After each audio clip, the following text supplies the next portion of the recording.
2 مہینے گزر چکے تھے، میری طبیعت کافی خراب رہنے لگی تھی، اور اس ڈر سے میں ڈاکٹر کے پاس بھی نہیں جاتی تھی کہ کہیں وہ یہ سب پکڑ نہ لے۔ اللہ سے ہمیشہ دعا کرتی تھی کہ جنہوں نے میرے ساتھ یہ ذلیل کام کیا ہے انہیں ان کے انجام تک پہنچا دینا۔ آج کل کا معاشرہ کتنا خراب ہے کہ لڑکی بے قصور ہو کر بھی خود کی گھر کی 4 دیواری میں قید کر لیتی ہے۔ اسے خوف رہتا ہے کہ کہیں لوگ اسے ہی بد کردار نہ کہنے لگ جائیں۔ بغیر پہرے کے بھوک آزاد ہو جاتی ہے، پر لگ جاتے ہیں۔ ایسے انسان بے لگام چھوڑ دیے جائیں تو خاکی شیطان بن جاتا ہے، اور پھر ہمارے شہر، گاؤں، گلی محلے آزاد اور بے لگام کتوں سے بھر جاتے ہیں۔ یہ چاروں طرف پھیل جاتے ہیں۔ یہ آوارہ کتے ہمارے گھروں کے اندر بھی شکار کرنے میں کامیاب ہو جاتے ہیں۔ ہوس و بھوک کا یہ سارا کھیل اسی معاشرے میں ہماری آنکھوں کے سامنے پروان چڑھتا ہے، اور صد افسوس کہ ہم سب بھی اسی کھیل میں کوئی نہ کوئی کردار ادا کر رہے ہوتے ہیں۔ کبھی ہم خود شکاری کے روپ میں کسی کا جسم نوچ رہے ہوتے ہیں، اور کبھی کبھی تماشائی بن کر کسی بھیڑیے کو داد دے رہے ہوتے ہیں، اور اگر ہوس کا شکار خود کا گھر ہو جائے تو پھر ماتم کر رہے ہوتے ہیں۔ مگر اس کھیل میں سب سے بھیانک انجام اس معصوم جان کا ہوتا ہے جسے بیل کے خونی کھیل کی طرح آخر میں مار دیا جاتا ہے، اور اگر بدقسمتی سے اس معصوم کی جان بچ بھی جائے تو پھر یہ لوگ، یہ معاشرہ، یہ مومن خود ہی اس سے زندگی چھین لیتے ہیں۔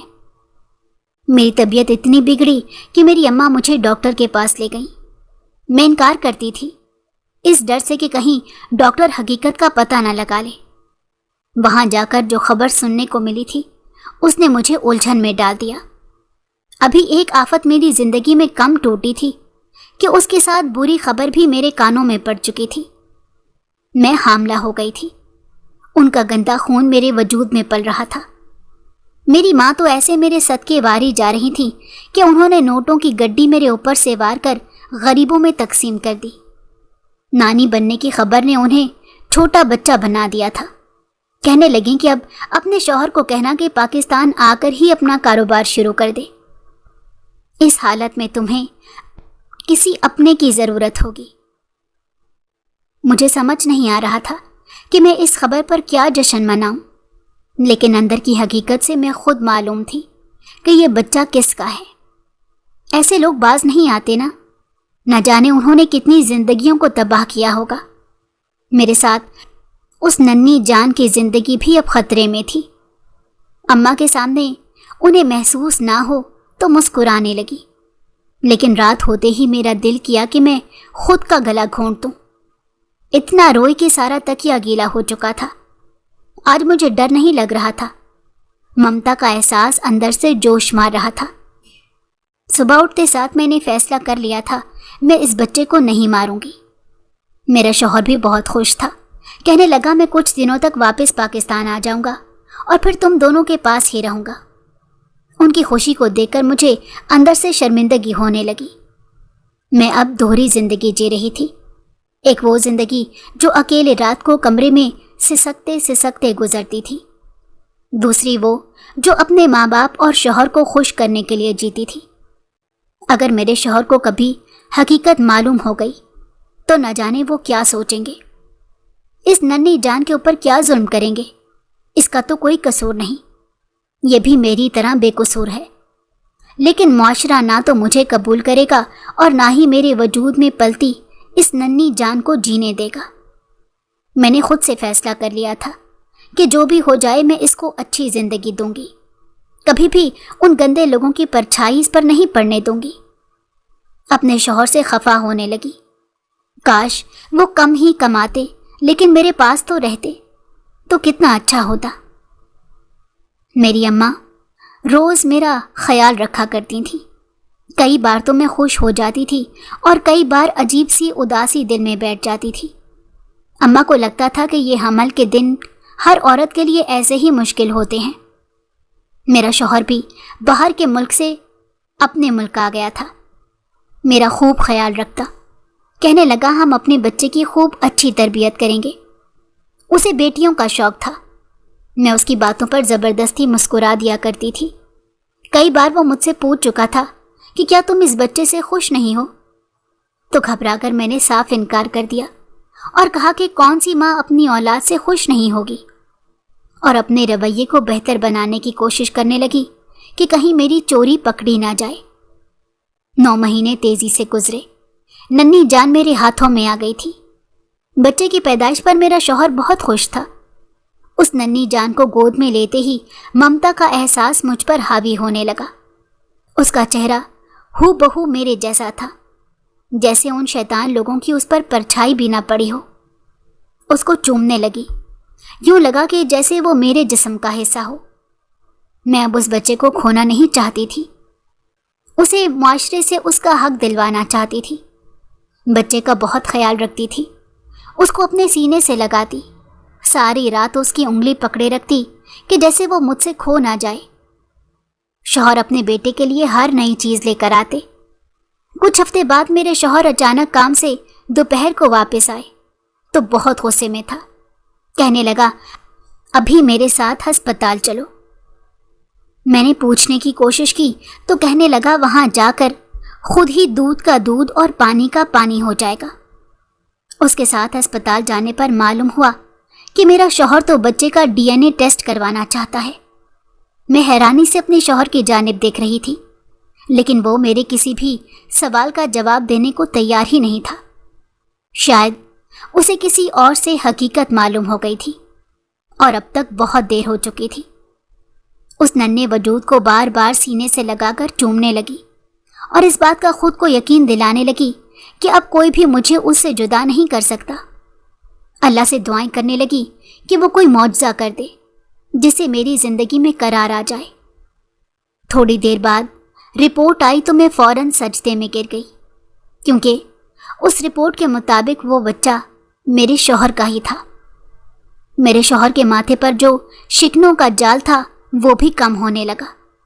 کہنے لگا نہ جانے سولر والے نے کیا بکواس کی تھی کہ میرا تو دماغ ہی گھوم گیا۔ میں نے تفصیل جاننے کی کوشش کی۔ میرے شوہر نے معاملہ رفع دفع کر دیا۔ ڈاکٹر کہنے لگے مجھے بچے کے متعلق اس کی ماں سے اکیلے میں کچھ بات کرنی ہے۔ شوہر بھی مطمئن ہو کر اس بچے کو سینے سے لگا چکا تھا۔ ڈاکٹر مجھے کہنے لگی میں نے آپ کی رپورٹ تبدیل کی ہے، کیونکہ یہاں آنے والے 1000 سے زائد کیس ایسے ہوتے ہیں جو ننھی جان کو یوں ہی پھینک جاتے ہیں۔ اس ننھی جان کا تو کوئی قصور بھی نہیں ہوتا۔ میں ان کا شکریہ ادا کرنے لگی اور ان کو اپنے ساتھ گزرے واقعے کی ساری رودات سنا دی کہ کہیں وہ میرے بچے کو میری عیاشی کا نتیجہ نہ سمجھ لیں۔ میری بات کو سمجھ کر انہوں نے مجھے اپنے گلے سے لگا لیا تھا۔ کہنے لگی کہ ایک عورت ہی عورت کا درد سمجھ سکتی ہے۔ واپس گھر آنے کے بعد میرے شوہر نے مجھ سے معافی مانگی۔ کہنے لگے میں اس شخص کی باتوں میں آ گیا تھا، وہ تمہیں گندی گندی گالیاں نکال رہا تھا، میں نے اسے بہت مارا ہے۔ میں خاموش نظروں سے ان کا چہرہ دیکھنے لگی اور بغیر کچھ بولے اپنے بچے کو سینے سے لگا لیا اور آنکھیں بند کر کے لیٹ گئی۔ میں بھی اسی وقت کسی سے بات نہیں کرنا چاہتی تھی۔ میرا سب مردوں سے بھروسہ اٹھ گیا تھا۔ دل پر خوف سا پیدا ہو گیا تھا کہ کسی دن اگر میرے شوہر نے اس شخص کی باتوں کا اعتبار کر لیا تو میں کیا کروں گی۔ سارے مرد ایک جیسے ہوتے ہیں، وہ کسی عورت کا دکھ درد سمجھ نہیں سکتے۔ اگلے دن کسی طرح میرے شوہر نے مجھے منا ہی لیا اور میں نے یہ فیصلہ کیا تھا کہ میں اپنے بچے کو لے کر اس شہر سے دور چلی جاؤں گی۔ میرے اچانک اس فیصلے سے میرے شوہر اور میرے گھر والے کافی حیران ہوئے تھے۔ کہنے لگے کہ آخر اس شہر سے کیوں جانا چاہتے ہو؟ میں نے کہا کہ آج آپ نے اس شخص کی باتوں میں آ کر میرے بیٹے کا DNA ٹیسٹ کروایا ہے، کل اس کی باتوں میں آ کر میرا ٹیسٹ کروانے لگ پڑیں گے، اس لیے میں اس واقعے کے بعد بہت زیادہ ڈر گئی ہوں۔ اگر آپ کو اس عمل سے معافی چاہیے تو میرے ساتھ دوسرے شہر جانا ہوگا۔ شوہر میری باتوں کو سن کر گھبرا گئے تھے اور مجبوراً انہیں میری بات ماننی پڑی۔ میں نے دوسرے شہر آ کر اپنے بچے کے لیے ایک نئی زندگی شروع کر دی۔ کچھ عرصے بعد اللہ نے ہمیں ایک پیاری سی بیٹی سے بھی نوازا تھا۔ ہر وقت دعا کیا کرتی تھی کہ اللہ اس کا نصیب مجھ سے اچھا کرے۔